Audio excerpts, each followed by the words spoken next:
देवदेव मननन्तं पुरुषोत्तमं स्तुवन्नाम सहस्रेण पुरुषः सततोत्थितः तमेव चार्चयन् नित्यं भक्त्या पुरुषमव्ययम् ध्यायन् स्तुवन् नमस्यन् च यजमानस्तमेव च अनादिनिधनं विष्णुं सर्वलोकमहेश्वरं लोकाध्यक्षं स्तुवन् नित्यं सर्वदुःखातिगो भवेत् ब्रह्मण्यं सर्वधर्मज्ञं लोकानां कीर्तिवर्धनं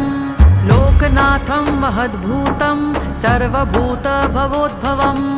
एष मे सर्वधर्माणां धर्मोऽधिकतमो मतः